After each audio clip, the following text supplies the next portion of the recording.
End gold buyers, మీ కష్టాల్లో నమ్మకమైన మీ ఆత్మీయ నేస్తం.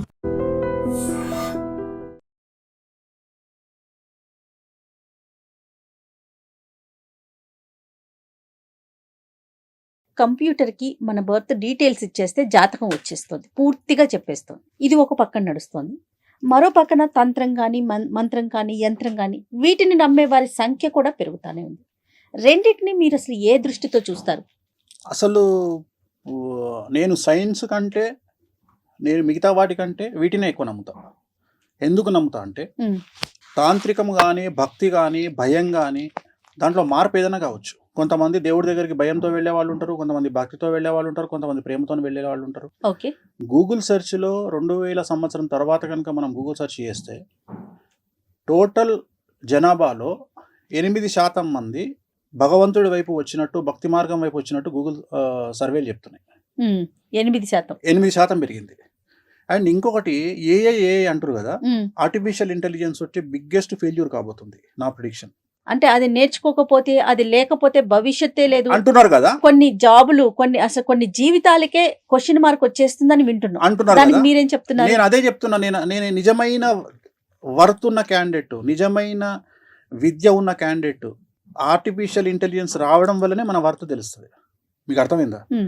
ఆర్టిఫిషియల్ అంటే మన కాంపిటీటర్ ఉన్నప్పుడే మన వర్త్ తెలుస్తుంది. సో ఇప్పటి వరకు మన కాంపిటీటర్ లేడు. మన బ్రెయిన్కు, హ్యూమన్ బ్రెయిన్కు కాంపిటీటర్ లేడు. మనం ఎన్నో దాటిపోయినాం. ఇప్పుడు ఏ అనేది మనకు ఒక కాంపిటీటర్కి వచ్చింది. వచ్చి ఇప్పుడు ఏమంటుందంటే నువ్వా నేనా అంటుంది. ఇప్పుడు నేను అని ప్రూవ్ చేసుకునే అవకాశం వచ్చింది. ఇప్పుడు చాట్ జీపీటీలో మీరు మీ డేట్ ఆఫ్ బర్త్, మీ టైం కొట్టంగానే జాతకం చెప్తుంది. అవును. మీరు వేరే జ్యోతిష్కుడి దగ్గరికి పోవాలంటే ఎప్పుడు పోతారంటే చాట్ జీపీటీ కంటే ఇంకేదో విషయం అవతల మీకు ఆ జ్యోతిష్కుడు చెప్పగలిగినప్పుడే పోతారు. ఆ పరిస్థితి వస్తుందంటారా? ఇప్పుడు ఆల్రెడీ ఉంది కదా. నేను అదే చెప్తున్నా. ఏఐ మనల్ని మింగేస్తుంది అనే మాట ఏం లేదు, తప్పది. నేను అదే చెప్పబోతున్నా మీకు. అంటే నాకున్న అవగాహన ప్రకారం ఏఐ మీ దృష్టిలో ఒక వర్డ్, నా దృష్టిలో ఏఐ అనేది మేషరాశి. సో భగవంతుడి వైపు అందరూ చూస్తున్నారు. సో అందుకని మనకు ఎంత ఏఐ వచ్చినా, ఎంత అడ్వాన్స్ అయినా మళ్ళీ మనకు భగవంతుడి మీద భక్తి, ప్రేమ మనం ఎట్లా హ్యాండిల్ చేస్తాం అనేది. ఉదాహరణ వెంకటేశ్వర స్వామిని నేను ఒక తండ్రిలాగా ట్రీట్ చేస్తాను. నాకు అక్కడ భక్తి ఉండదు, నాకు ఆయనతో అటాచ్మెంట్ కనిపిస్తుంది. నా దగ్గర ఉండే ఫోటోలన్నీ చాలా పెద్దగా ఉంటాయి. నేను ఏం చేస్తా అంటే నాకు బాధ వస్తే ఎదురుగా కూర్చొని ఆయన దిక్కు చూసుకుంటూ ఆయనతో మాట్లాడుకుంటా. అది పిచ్చి అనుకుంటారు జనాలు. సో అట్లా చాలా మంది నాలాగా మాట్లాడుకునే వాళ్ళని నేను చూసిన. చాలా మంది హీరోయిన్స్, కొంతమంది హీరోయిన్స్ డాడ్ అని పిలుస్తారు వెంకటేశ్వర స్వామిని. వినడానికి కొద్దిగా అది మంచిగా మనకు అనిపించదు, కానీ వాళ్ళ దృష్టిలో అది కరెక్ట్. ఎందుకంటే ఒక తండ్రిగా భావించడం తప్పలేదుగా. సో అట్లా మనం ఎంత అటాచ్ అయ్యి ఉన్నాము అమ్మవార్లతోని, దేవతలతోని అనేది మనం పడే కష్టాల మీద ఆధారపడి ఉంటుంది, మనం కోరుకునేటువంటి ఫ్యూచర్ మీద ఆధారపడి. సెలబ్రిటీ జ్యోతిష్యులు మీరు కదా, మీ తర్వాత అంటే ఈ విద్యని నేను కొంతమందికి అందించాలి, మీ శిష్యుల్లాగా ఉండాలి, వేణుస్వామి పేరు నిలబెట్టాలి, అలాంటి వారిని ఎవరినైనా మీరు తయారు చేస్తున్నారా? ఉన్నారు, ఒకళ్ళు ఇద్దరు నేర్చుకుంటున్నారు. ఒక 2 అమ్మాయిలు నేర్చుకుంటున్నారు నా దగ్గర నేర్చుకుంటున్నారు. ఆల్రెడీ వాళ్ళు సెలబ్రిటీలు, చాలా పెద్ద సెలబ్రిటీలు, అంటే ఫైనాన్షియల్ సెలబ్రిటీలు. అంటే రాజభోగులు వాళ్ళు. అంటే బాగా డబ్బులుండి, బాగా ల్యాండ్ లార్డ్స్ ఉండి అట్లా. ప్లస్ మా పాప కూడా నేర్చుకుంటుంది. సో నెక్స్ట్ జనరేషన్ లో వేణుస్వామి గారి పాపను కూడా చూడబోతాం. డెఫినెట్గా. వేణుస్వామి గారు, నమ్మకం వేరు, మూఢనమ్మకం వేరు. దీనికి ఉన్న డిఫరెన్స్ ని మీరు ఎలా మాట్లాడతారు? మనల్ని ముందుకు తీసుకెళ్లేది నమ్మకం, మనల్ని ఆపేది మూఢనమ్మకం. ఎక్కడైతే మనల్ని ఆపేస్తుందో అది మూఢనమ్మకం. ఆపేది మనకొద్దు. నేను అమావాస్య నాడు కారు కొన్నా. నా ఫస్ట్ కారు షోరూమ్ నుండి అమావాస్య నాడు కొన్నా. సో ఇక్కడ నేను అనేది ఏంటంటే, చాలా మందికి తెలియని ఒక విషయం చెప్తా. నలుపు దేనికి సంకేతం? చెడు అనుకుంటారు సాధారణంగా. జనరల్గా శనికి అనుకుంటారు, కాదు. నలుపు రాహుకు సంకేతం. కానీ మనం నలుపును శనికి అంటగట్టి మనం కూర్చున్నాం. మీరు అబ్జర్వ్ చేస్తే ప్రపంచంలోని సెలబ్రిటీలు, ఇండియాలోని సెలబ్రిటీలు అందరూ వేసుకునే బట్టలు నలుపు, వాళ్ళ కార్లన్నీ నలుపు, సీఎంల కార్లు నలుపు, మినిస్టర్ల కార్లు నలుపు. ఎందుకు అంటే రాహువు వాళ్ళ స్థాయికి రావడానికి ప్రత్యేకమైనటువంటిది రాహు.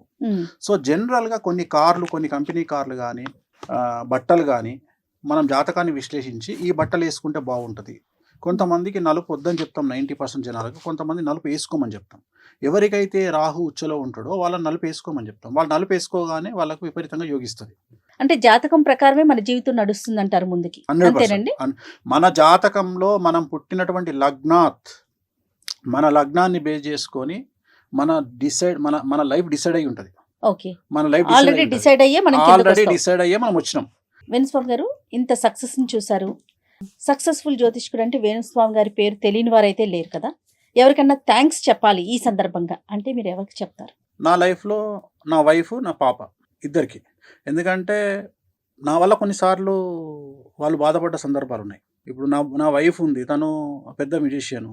భారతదేశంలోనే తనకు మంచి పేరు వచ్చింది, చాలా పెద్ద. సో నేను ఒక్కొక్కసారి ఫీల్ అవుతుంటా నా వల్ల తను ఏమైనా ఇబ్బంది పడుతుందేమో అని. రెండోది, నేను అగ్రెసివ్ క్యారెక్టర్. అంటే జనరల్గా నాది ఎంత అగ్రెసివ్ అంటే, నన్ను ఎవడన్నా టార్గెట్ చేస్తే 10 నిమిషాల తాడోపేడ తెలుసుకుందాం అనే రకం నేను. అంటే నేను ఎగ్జాంపుల్ చెప్తా. ఇప్పుడు దావూద్ ఇబ్రాహిం ఉన్నాడు, నా దృష్టిలో దావూద్ ఇబ్రాహిం అనేటోడు కొనికిసుక కొట్టాం నా దృష్టిలో. అంటే నేను అనేది ఏంటంటే, చంపడం అనేది పెద్ద నిర్ణయం తప్ప దానికి సంబంధించిన ప్రాపగండ చేయడం, ఇప్పుడు చంపడం అనేది పెద్ద విషయం కాదు. వాడు గన్నుతో కాలుస్తాడు, కత్తితో పొడుస్తాడు, గొంతు బిసుకుతాడు. అవును. సో నేను అనేది ఏంటంటే, ఈ డాన్లు లేకపోతే ఎదుటి వ్యక్తి ఎంత పెద్ద తోపైనా ఐ డోంట్ కేర్.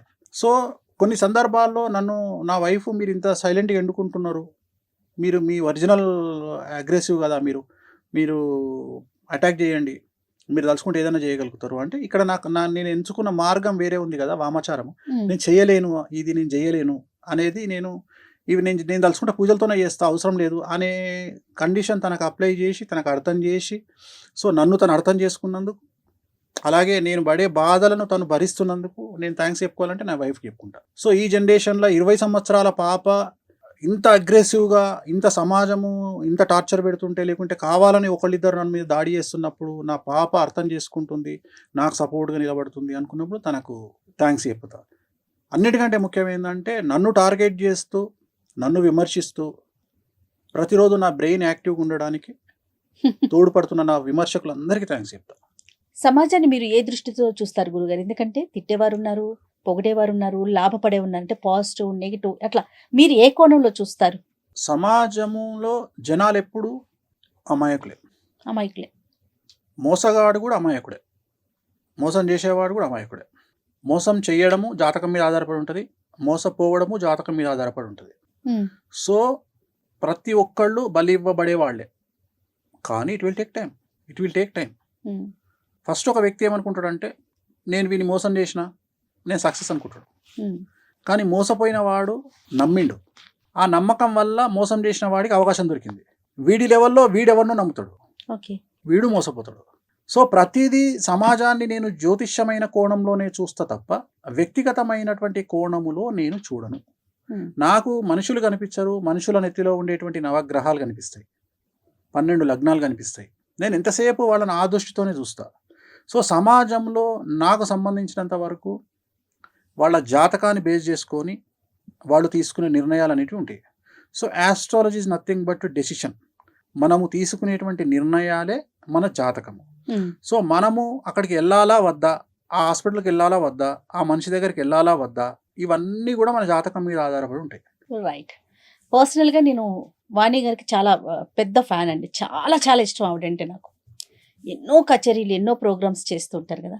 మీకోసం పర్సనల్గా ఎప్పుడైనా ఒక సాంగ్ మీ ముందు చేసింది ఏమన్నా ఉందా? చాలా సార్లు. మీ ఫేవరెట్ సాంగ్? సో నా ఫేవరెట్ సాంగ్ అంటే భక్తికి సంబంధించి వెంకటాచల నిలయం. సో వెంకటాచల నిలయం అనేది నాకు కిక్కిస్తుంది. ఆ పాట నాకు తను వాయించిందంటే నేను పిచ్చన్ అయిపోతా. సో అది భక్తికి సంబంధించి. అలాగే 7G by Brindavan colony and Aashiqui 2. So ఈ పాటలు నాకు చాలా ఇష్టం. సో అంటే మరి భగవంతుడు నాకు అంత పెద్ద అవకాశం, అంత పెద్ద గొప్ప అవకాశం ఇచ్చిండు, అంత మంచి ఇన్స్ట్రుమెంట్ ప్లేయర్ను నాకు భార్యగా ఇచ్చినప్పుడు, అంత పెద్ద ఇచ్చినప్పుడు అందరికంటే గొప్పగా నాకు ఏంటంటే, సమాజం కోసం ఎక్కడనో పెద్ద పెద్ద షోలలో వాయించి డబ్బులు తీసుకుని వాయించే నా వైఫ్ నా కోసము నాకు ఇష్టమైన పాట వాయించమన్నప్పుడు నాకు వాయిస్తుంది. నాకు యాక్సెస్ ఉంది కాబట్టి. ఇప్పుడు కాకపోతే నిన్న పరిస్థితి ఏంటంటే, నిన్న తను ఇవాళ రామోజీరావు గారి ప్రోగ్రాం కోసం అని చెప్పేసి పాట ఉంటుందండి, వైష్ణవ జనతో అనే సాంగ్ ఉంటుంది. ఆ సాంగ్ వాయిస్తున్నప్పుడు నన్ను వినమన్నది, నేనేమో బిజీగా ఉన్నా, నేను ఇంటర్నేషనల్ కాల్స్లో బిజీగా ఉన్నా, నేను అవకాశం దొరకలే. మళ్ళీ ఇవాళ పొద్దున తను ఈటీవీలో ప్లే అయింది, అది ఈటీవీలో ప్లే అయినప్పుడు లైవ్ వచ్చింది, ఇవాళ చూసి నేను ఎంజాయ్ చేసిన. సో నాకు ఎప్పుడైనా పాటలు నచ్చితే నాకు మాయదారి మైసమ్మ ఇష్టం, పెద్దపులి సాంగ్ ఇష్టం. సో ఎక్కువ అమితాబ్ బచ్చన్ సాంగ్స్ వాయించుకుంటున్నాను. అమితాబ్ బచ్చన్ సాంగ్స్ నాకు ఓల్డ్ సాంగ్స్ చాలా, లావారిష్ కానీ, నమక్ హలాల్ కానీ, సో ఆ పాటలు నేను వాయించమంటే వాయిస్తుంది.